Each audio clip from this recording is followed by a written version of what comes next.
Welcome to Varsity. I'm Ryan Aber, joined by Scott Wright, here to talk about the Class A state championship game, 1 o'clock on Saturday at Boone Pickens Stadium in Stillwater between Wayne and Woodlawn. Scott, Woodlawn is a team we expected to be here all year. Wayne really has come on strong as this season's gone. What do you look for in this one? It's going to be an amazing game. No matter who comes out on top, it's going to be a great game. You look at what Wayne has done to get here.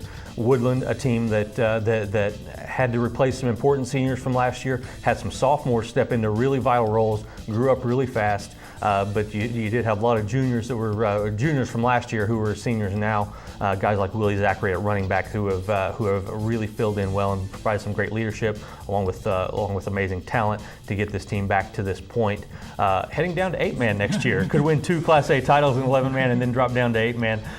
But definitely, I think that Woodlawn is probably the team to beat in this game. Yeah, definitely. It looks like the Class B coaches should be prepping pretty hard for that one next year. But you talk about Wayne, the job Brandon Sharp has done in turning around this program in a pretty short amount of time. Obviously, Josh Way has a lot to do with that, with what he does running the ball.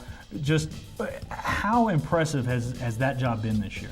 It's been very impressive. You look back at Wayne, it was the kind of a program that just getting to the playoffs was an accomplishment, an exciting thing for that town.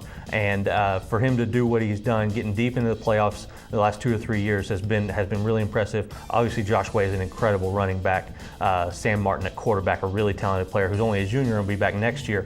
And you've seen those guys more than I have. So talk about what you see as being the crucial part of this weekend for them. Well, I think you look at what Josh Way does, running the ball is probably the toughest runner I've seen all year.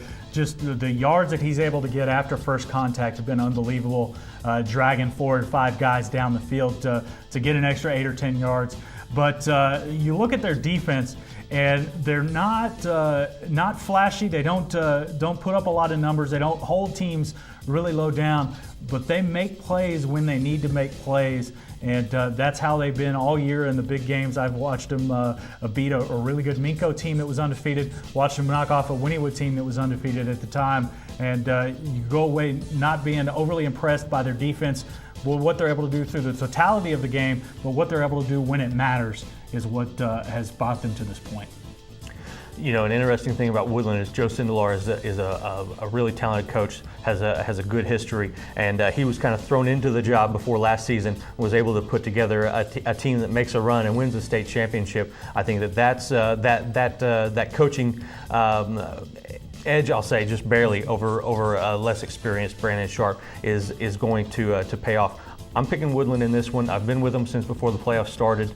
Who you got? I think I'm going to go with Wayne in another high-scoring shootout game, which is what all of their games against top competition has been all year. I think they just find a way to get it done. And Brandon Sharp has that experience that he's got when he was under Phil Coons at Tuttle. I think that helps him out this time as Wayne wins its first ever state title.